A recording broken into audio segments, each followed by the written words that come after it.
নমস্কার। টিম অনিকের পক্ষ থেকে আপনাদের সকলকে জানাই শারদীয়ার প্রীতি ও শুভেচ্ছা এবং বিজয়া দশমীর হার্দিক শুভেচ্ছা। আমাদের সাপ্তাহিক নিবেদনে এবারের নিবেদন ছিল প্রেত পক্ষ পর্ব 4, যেটি লিখেছি আমি অনিক ভট্টাচার্য এবং পরিচালনায় আমি অনিক ভট্টাচার্য। অনিবার্য কারণবশত আমাদের প্রেত পক্ষ পর্ব 4টি আমরা এবার প্রচার করতে পারিনি, তার জন্য আপনাদের কাছে আমরা আন্তরিকভাবে দুঃখিত। তার পরিবর্তে আমরা আবার নিয়ে এলাম মনের জানালা, এবারের পর্ব 5। আমাদের এবারের বিষয় আমাদের দ্বারা কিছুই হবে কি অদ্ভুতনাটা কি। আমরা ঘটনায় শুরু করার আগে, আমাদের মূল বিষয় শুরু করার আগে আপনাদের কিছু জিনিস ক্লিয়ার করে দিতে চাই। টিম অনিকের ওনার আমি অনিক ভট্টাচার্য। কিছুদিন যাবত আমাদের চ্যানেলের নামে ফেসবুক এবং অন্যান্য পেজে প্রচার করা হচ্ছে আমাদের স্ক্রিনশট নিয়ে এবং বিভিন্ন সময় দেখিয়ে যে তারা আমাদের হয়ে কাজ করেছে বা তাদেরকে বিশ্বাস করতে তাদের কাজের প্রমাণস্বরূপ আমাদের পেজের লিঙ্ক দিয়ে দিচ্ছে। সেটা আমাদের টিম ধরতে পারে এবং আপনাদের কাছে অনুরোধ রইল আমাদের নামে, টিম অনিকের নামে যদি আমি অনিক ভট্টাচার্য ব্যক্তিগতভাবে যদি কোনো পোস্ট না করি এবং আমার পরিবর্তে শান্তনু সর্দার যদি কোনো পোস্ট না করে থাকে টিম অনিকের নামে, তাহলে অবশ্যই আমাদের ব্যতিরেকে যে কোনো পোস্টই যদি আপনারা দেখতে পান আমাদের হয়ে কাজ করেছে বা আমাদের চ্যানেলের হয়ে কাজ করেছে, সেখান থেকে আপনারা বুঝবেন যে এটা আমাদের না। আপনারা সঙ্গে সঙ্গে স্ক্রিনশট নিয়ে আমাদের চ্যানেলের ইনবক্সে পাঠিয়ে দেবেন অথবা আমাদের কমেন্ট বক্সে পাঠিয়ে দেবেন। এছাড়াও আমার ব্যক্তিগত ফেসবুক আইডি চলেছি উদয়ের পথ ধরে, এই আইডিতে ইনবক্সে আপনারা পাঠিয়ে দিতে পারেন। আপনাদের সমর্থনে আপনাদের প্রিয় চ্যানেলটি যেন অন্যায়ভাবে বা অন্য কোনো অন্যায় কাজে বা কারো ক্ষতি বা কারো ঠকানোর কাজে মাধ্যম হয়ে না দাঁড়ায়। আমাদের চ্যানেল সকলের ভালো চাই, আমাদের সকলকে নিয়ে কাজ করি, সকলের জন্য কাজ করি। এখন আমরা ব্যক্তিগতভাবে কখনো চাইব না যে আমাদের চ্যানেলের জন্য বা আমাদের চ্যানেলকে ব্যবহার করে কোনো অসৎ ব্যক্তি বা কোনো খারাপ ব্যক্তি এর ফায়দা নেই। এখানে প্রত্যেকটা সাবস্ক্রাইবার আপনারা, প্রত্যেকটা ভিউয়ার্স আপনারা, আপনাদের ভালোবাসার নিরন্তর প্রচেষ্টা, আপনাদের সহায়তায় আজ আমরা এত দূরে আসতে পেরেছি। তাই আপনাদের বারবার অনুরোধ করছি, আপনারা এই সমস্ত পোস্ট দেখে আমাদেরকে ভুল বুঝবেন না। আমাদের নামে বিভিন্ন ধরনের পোস্ট করছে যে আমরা অমুক জায়গায় পোস্ট করছি বা বিভিন্ন ধরনের স্ক্যাম আমাদের নামে চলছে। আপনারা এইসবে কান দেবেন না। এর ফলে আমাদের পরিশ্রমগুলোকে নিরন্তর ব্যর্থ করার চেষ্টা চলছে। নিজেদের স্বার্থ উদ্ধারে তারা আমাদের নামটি ব্যবহার করে চলেছে। তাই আপনাদের সকলকে আবেদন জানাবো, এই সমস্ত পেজ বা গ্রুপ থেকে আপনারা বিরত থাকবেন এবং অবশ্যই এই সমস্ত কোনো পেজ বা গ্রুপ চোখে পড়লে যেখানে আমাদের স্ক্রিনশট নিয়ে আমাদের গ্রুপের কাজ করেছে বলে, আমাদের গ্রুপের হয়ে বুস্ট করেছে বলে কোনো পোস্ট যদি দেখতে পান, সঙ্গে সঙ্গে আমাদের চ্যানেলের কমেন্ট বক্সে লিখে জানাবেন এবং অথবা আমার ব্যক্তিগত আইডি চলেছি উদয় পথ ধরেতে আপনারা স্ক্রিনশটটি পাঠিয়ে দিতে পারেন রিপোর্ট সহ। এছাড়াও আমাদের ইমেল আইডি হলো অনিক বিচারিয়া BCHARYA 031@gmail.com। এছাড়াও আমাদের পেজ অনেক, ইনস্টাগ্রাম পেজ অনেক, এবং আমাদের টুইটার টিম অনেক। এই সমস্ত পেজে আপনারা অবশ্যই আমাদের সাথে যোগাযোগ করতে পারবেন। যে কোনো সহায়তায় আমরা 24 ঘন্টা সার্বক্ষণিক প্রস্তুত। আমাদের এবার আসি আজকের বিষয়। আমার দ্বারা কিছু হবে না বা আমার দ্বারা কিছুই হবে না। আপনি যখন কোনো একটা কাজ শুরু করবেন, সে পড়াশোনা হোক বা যে কোনো ক্রিয়েটিভ কাজ হোক বা আপনার ভালো লাগার কাজ হোক, আপনার যতই মেধা থাকুক তা আপনাকে বিচার করবে না। আপনাকে বিচার করা হয় ফলাফলের উপর। যখন আমি ইউটিউব চ্যানেলটি খুলি তখনও আমার পিছনে সুনামকারী অনেক লোক ছিল। তথাকথিত সেই সব প্রশংসাকারী আমাকে নিয়ে আড়ালে হাসত। এই কী লেগে এই লেখাগুলো না, এই পাগল, এসব কী ভুলভাল জিনিস লেখে। হ্যাঁ, আমি মানছি আমি ভালো লিখতে পারি না, মানছি আমি খারাপ লিখি, কিন্তু আমার খারাপ আমার লেখাগুলো দ্বারা কারো ক্ষতি হয় না, কারো সর্বনাশ হয় না। প্রত্যেকটি লেখা আমার ব্যক্তিগত, আমি দায় নিয়ে বলছি, দায়িত্ব নিয়ে বলছি, প্রত্যেকটি লেখা, প্রত্যেকটি স্ক্রিপ্ট আমার ব্যক্তিগতভাবে লেখা। এমনকি যদি কোনো জায়গা থেকে আমরা ঘটনার অংশ তুলি, সেটা আমরা উল্লেখ করে দিই। যদি কোনো সত্যি ঘটনার আদলে আমাদের ঘটনা পরিচালিত হয়, সেটাও আমরা তুলে ধরি। যাহা কিছু হয় তাহা কিছু প্রকাশ্য।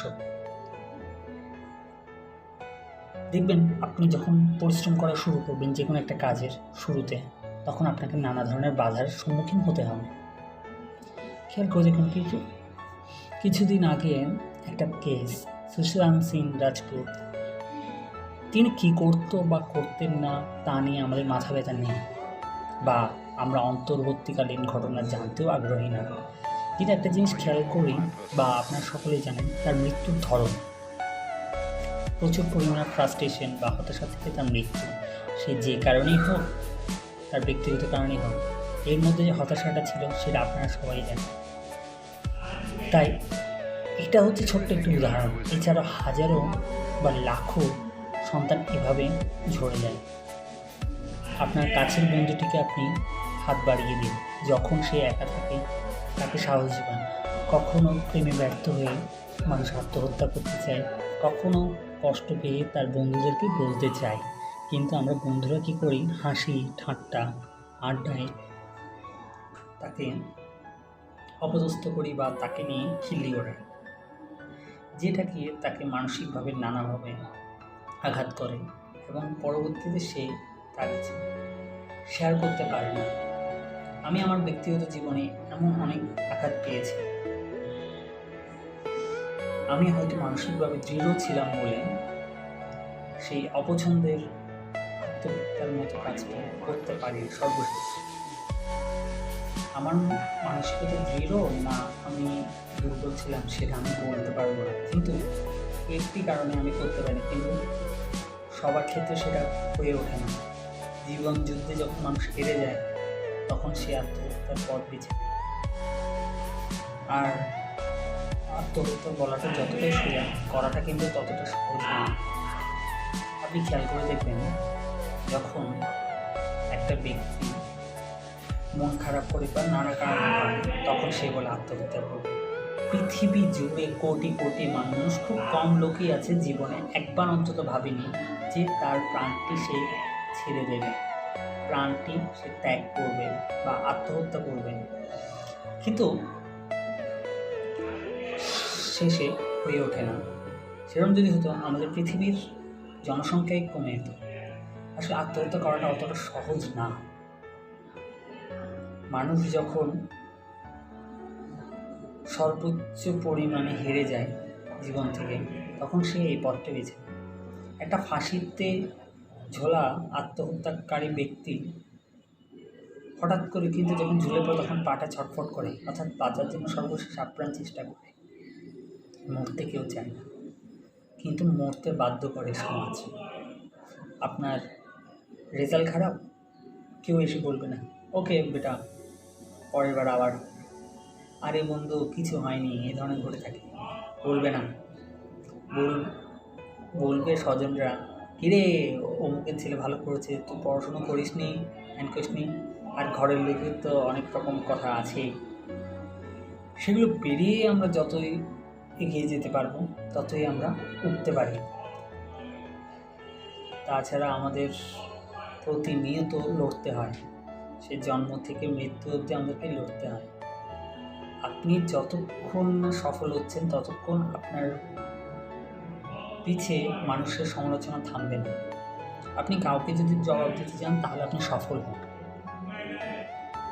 আপনার কারো মতো হতে হবে না, আপনি আপনার মতো হন।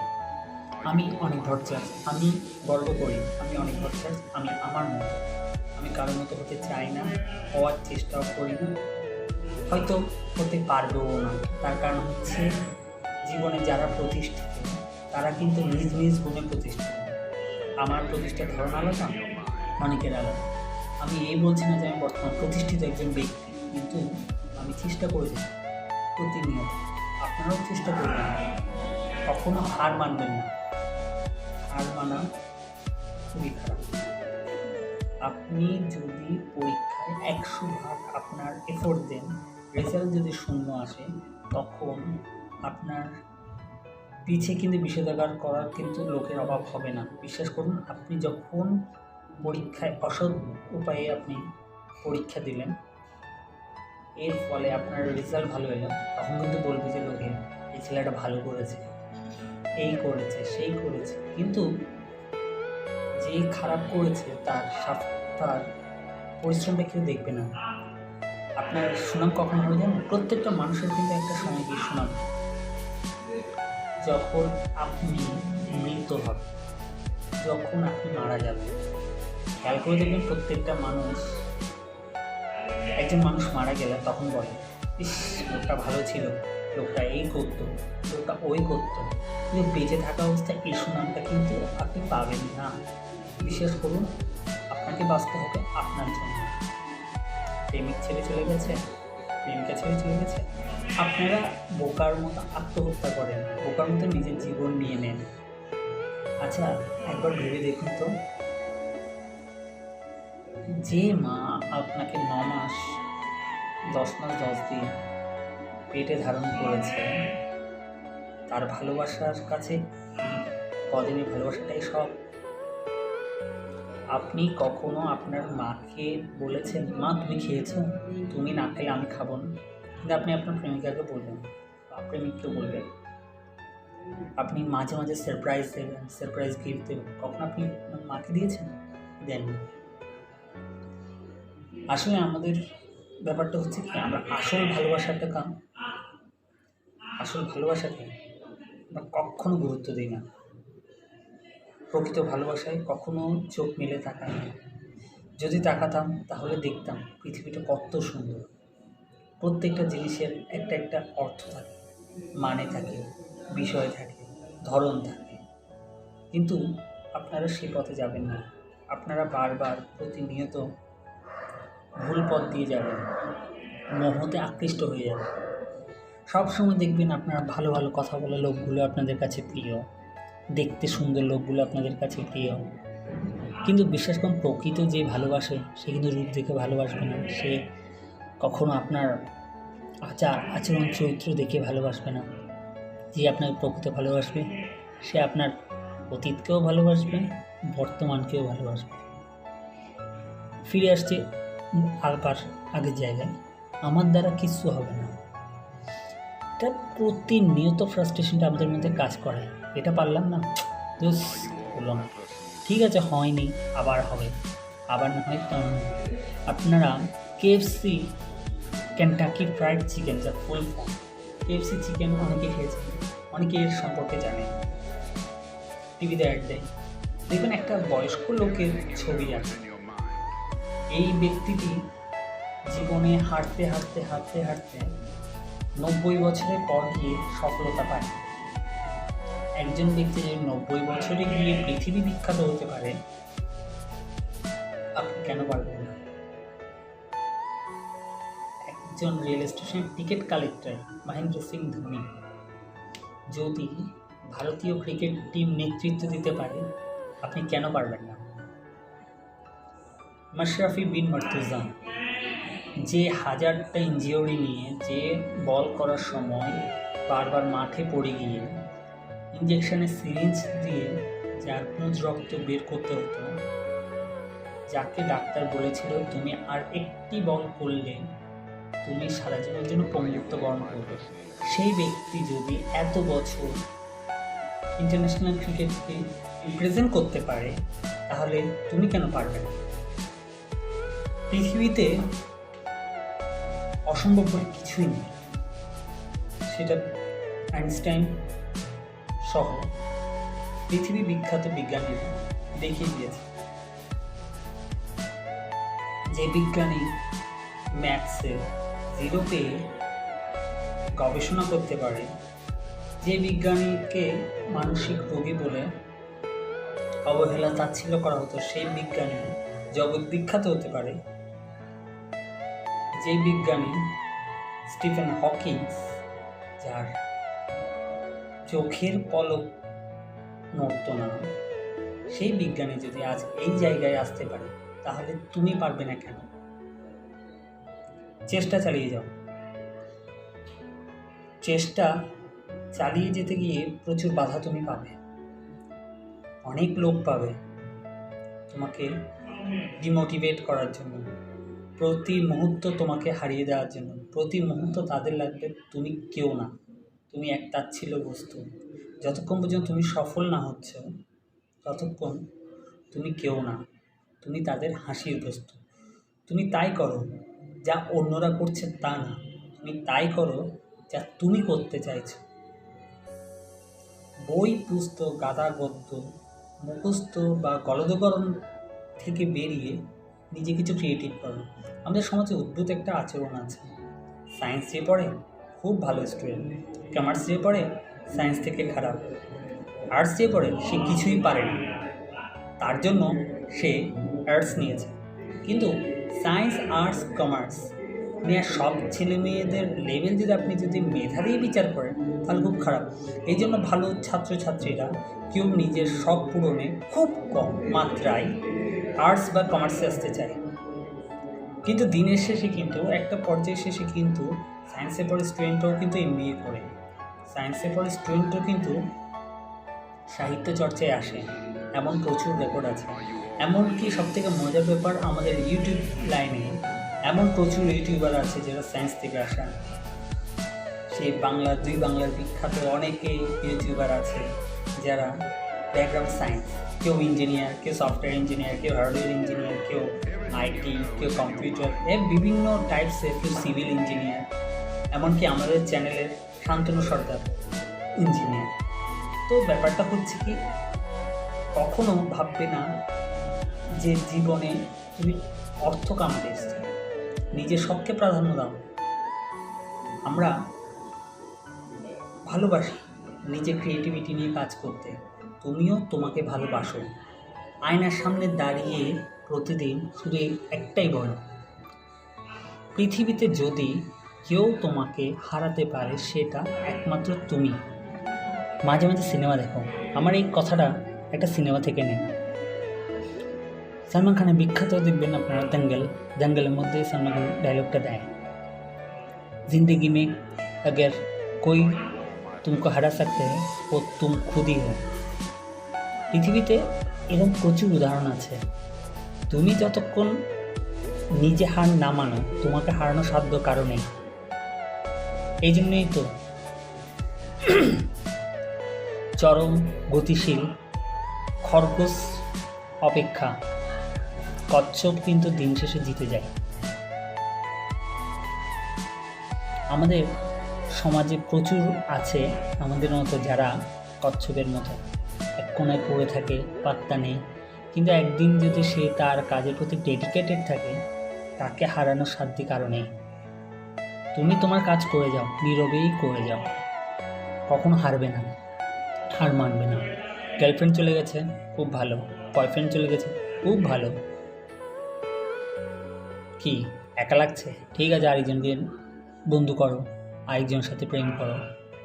হ্যাঁ, কথাগুলো বলবে অপ্রাসঙ্গিক বা অমার্জিত বা অসামাজিক, কিন্তু যেটা সত্যি তুমি তো অবশ্যই প্রেম করবেই।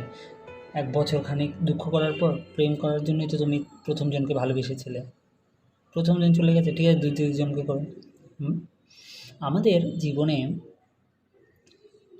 মা বাবা ভাই বোন কাউকেই নির্ধারণ করার ক্ষমতা আমাদের দেয় না। ওপর থেকে নির্ধারণ করে আসে, এটা তোমার মা হবে, এটা তোমার বাবা হবে, সারা জীবনভর এটা তোমার আত্মীয় হবে। কিন্তু বন্ধু নির্বাচন কিন্তু আমাদের হাতে। তাই সঠিক বন্ধু পাওয়া, সঠিক প্রেমিক পাওয়া বা সঠিক প্রেমিকা পাওয়া ভাগ্যের ব্যাপার। জীবনে কখনো হতাশ হবে না, যে কোনো কাজে, যে কোনোভাবে। যখন হতাশ হবে তখন ভাববে, তুমি আজ যে জুতো কিনতে পারছো না তার জন্য তুমি দুঃখী। তো একবার ভেবে দেখো তো, যে ব্যক্তির পা নেই তার কত দুঃখ। তোমার রূপ সুন্দর না, কত দুঃখী, কত দুঃখ। তুমি কালো, তোমার কত দুঃখ। কিন্তু একবার ভাবো তো, যাদের শুরু থেকেই মুখটি বিগড়ানো বা কোনো অন্যায়কারীর হাতে শিকার হয়ে যাদের অ্যাসিডে ঝলসে গেছে, তাদের মুখটি, তোমার মাথায় চুল নেই, তুমি লজ্জা পাচ্ছ। একটা ক্যান্সার আক্রান্ত পেশেন্টকে দেখো, দেখবে তার থেকে তুমি অনেক সুখী। তার চুল একটাও নেই, তারপর সে বাঁচতে চায়।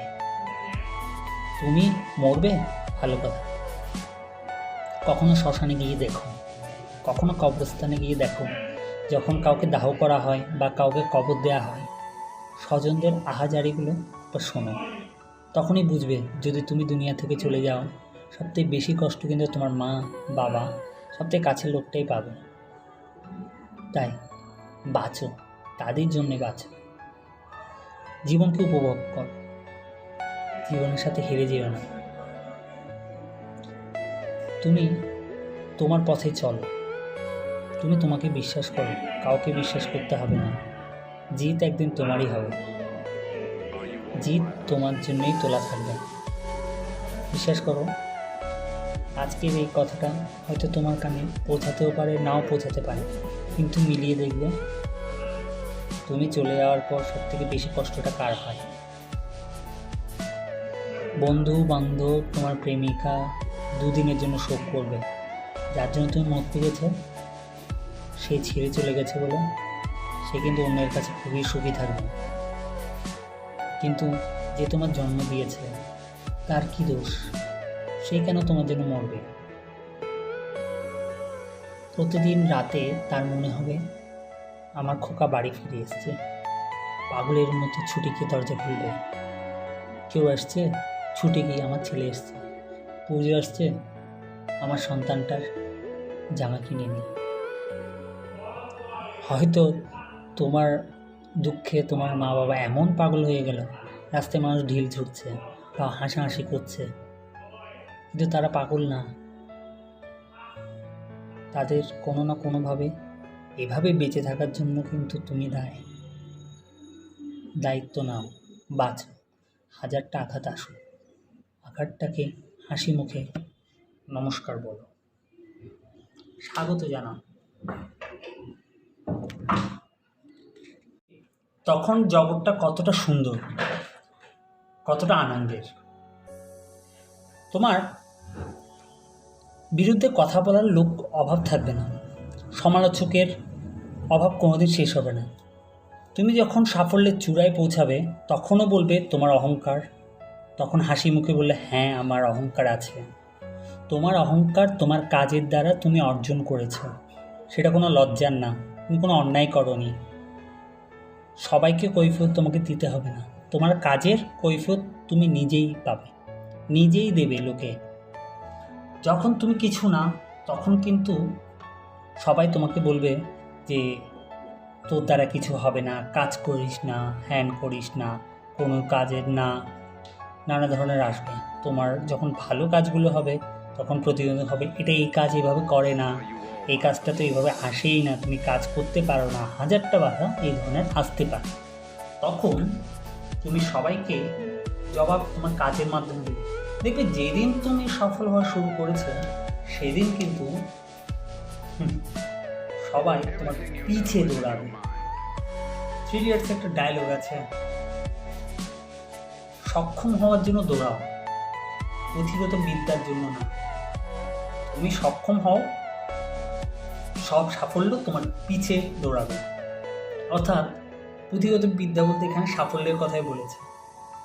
সক্ষম হওয়ার জন্য দৌড়াও, সাফল্য তোমার পিছু পিছু দৌড়াবে, এটাই বাস্তব। আজকের দুনিয়াতে খেয়াল করে দেখবেন, যখন বাজ পাখি আকাশে ওড়ে তখন তার নজর নিচে পড়ে থাকা মৃতদেহের উপর পড়ে থাকে। সেই মৃতদেহ কার জানো? সেই মানুষের হতে পারে, সে কোনো পশুর হতে পারে, সে সিংহের হতে পারে। অর্থাৎ যে জীবিতকালে যে সিংহকে সামনাসামনি লড়াই করার ক্ষমতা কারো থাকে না, সেই সিংহ যখন মরে যায়, সেই সিংহকে খাবলে খাবলে শুধুমাত্র চিল বা শকুন না, কীট পতঙ্গ খেতে পারে। তাই নিজেকে কখনো অক্ষম ভাববে না। তোমার অক্ষমতায় তুমি মৃত, তুমি বেঁচে থেকেও মৃত। তুমি যতক্ষণ পাল্টা দেবে না ততক্ষণ তুমি ব্যর্থ, ততক্ষণ তুমি সমালোচকদের আগ্রাসনে বিদ্ধ। তাই জেগে ওঠো। আমাদের সমাজে প্রতিনিয়ত মানসিক একটা অত্যাচার চলে। আমি আবার ঘুরে আসছি একটা সিনেমার উদাহরণে। থ্রি ইডিয়টস একটা ডায়লগ ছিল, যখন ওদের বন্ধু যখন সুইসাইড করে তখন তাদের কবরস্থানে যখন সমাধিস্থ করা হয় তখন আমির খান একটা কথা বলে যে, স্যার কংগ্রেচুলেশন, কেউ জানলো না যে এটা আত্মহত্যা ছিল না, এটা একটা খুন। এই যে বছরের পর বছর যে প্রেশারাইজ করা হয়েছে একটা বাচ্চা বা একটা স্টুডেন্ট, একটা মানুষের ওপর, সে প্রেশারাইজ নিতে না পেরে সে নিজেকে শেষ করে দিয়েছে। আমাদের শেষ হয়ে যাওয়াটাই কিন্তু সব সমাধান না। আপনি চলে গেলেন, আপনার পিছে রেখে গেল হাজারো প্রশ্ন, আপনাকে নিয়ে নানা কাহিনী বানাবে, আপনি এই কারণে মরেছেন, ওই কারণে মরেছেন। সত্যিটা কিন্তু সবার জানা উচিত, কেন আপনি, কিসের জন্য আপনি। ব্যর্থ ব্যক্তি বা ব্যর্থ মানুষকে কেউ পছন্দ করে না, কেউ খবরও রাখে না। আপনি আজকে ফেল করেছেন, বিশ্বাস করুন 2 দিন আপনার সমালোচনা করবে, 3 দিনের মাথায় আপনার ব্যর্থতা সবাই ভুলে যাবে। আপনি আজকে সফল হন, দেখবেন আপনাকে সব সময় মনে রাখবে। আপনার চিরশত্রু একদিন আপনার বন্ধু হবে শুধুমাত্র আপনার সফলতার জন্য। আমাদের এই চ্যানেল কিন্তু অনেকটা বড় না, ছোট্ট একটা চ্যানেল, একটুখানি, কিন্তু এই চ্যানেল যখন শুরু করি তখন 1000 জন আমাদেরকে নিয়ে হাসাহাসি করেছে। বেসিক্যালি অনেককে পাগল ডেকেছে, অনেকের গল্প। আচ্ছা, আমি লেখা গল্প আমি যখন প্রচার করছি, আমার চ্যানেলে করছি, কাউকে জোর করে বলছি না যে আপনারা আসুন, আপনাদের দেখতেই হবে, শুনতেই হবে, কিন্তু তারপরেও আমাকে নানা ধরনের সমালোচনায় বিদ্ধ হতে হয়। কেউ কিন্তু এগিয়ে বলে না যে তুই ভালো করছিস, আরও ভালো কর, এগিয়ে যা।